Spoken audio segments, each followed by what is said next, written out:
what is the I guess story do you think going into Week 15, Albert? I mean, what is in your notebook? Yeah. What are you hearing about? Like, what is your sense?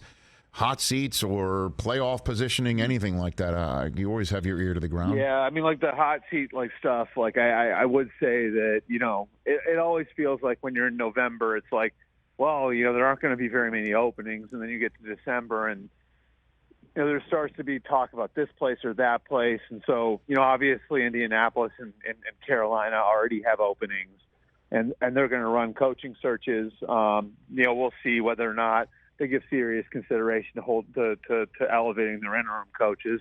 Steve Wilkes has done a really nice job, in Carolina and Jeff Saturday, obviously the owner loves him there. So we'll see whether or not he feels comfortable elevating him. And then beyond that, I mean, the one thing that's sort of interesting about all of this is, you could have a couple one and dones, and then you could have an owner eating a lot of contract on the coach and general manager potentially.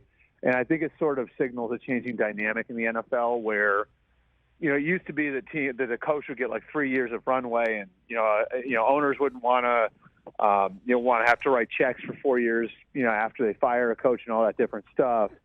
I think the new television money is changing the dynamic a little bit, and I think the escalating price of the premier head coach is going to change some of that too. And so, like Arizona, Steve Keim and Cliff Kingsbury have 5 years left on their deals. Generally, Arizona isn't a franchise that would spend on coaches and general managers who aren't working for them anymore. But has that dynamic changed? I think it's possible.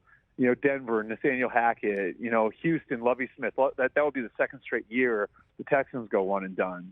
So I think that's what's sort of interesting about what's going to happen this year is you could see guys that have been in the job for a lot shorter or have a lot of years left in their contract getting fired, where, in the past, sometimes those sorts of things have made it prohibitive to get rid of a guy. Is Brock Purdy hurt? I know he said he was real sore, but, is it possible he doesn't go Thursday night? Really? For San Francisco? I think he's going. Okay. I mean, he's a little nicked up, but I think he'll be good to go.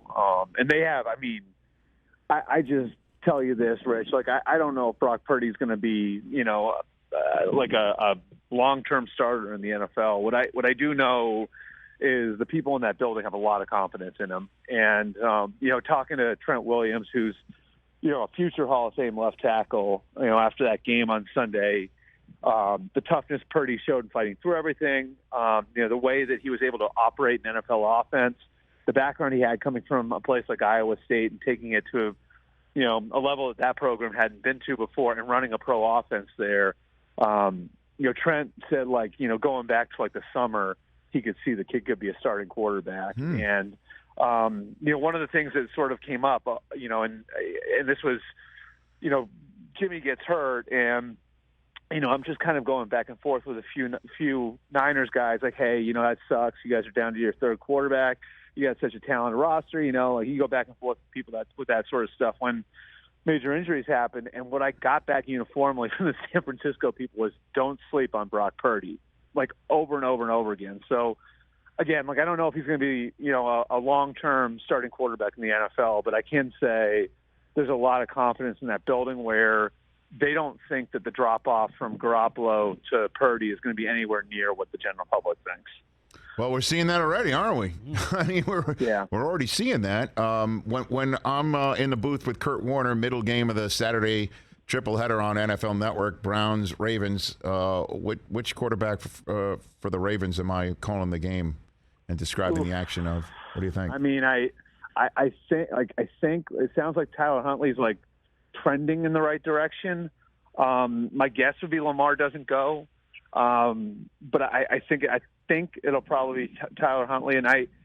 And look, like, this is a huge game for the Ravens. Like they've lost ground, of course, over the last few weeks. The Bengals are red hot, and they look like the team that got to the Super Bowl last year. So my guess would be you'll be calling a game with Tyler Huntley as their starting quarterback. Yeah, huh? I mean, Anthony Brown is a backup, or he could get the start too. But your sense is Lamar. Right. They're not going to push it with Lamar. They're going to give him one more week. I mean, I just look. Yeah, my sense is like the sense I've gotten is that they're going to be cautious with him.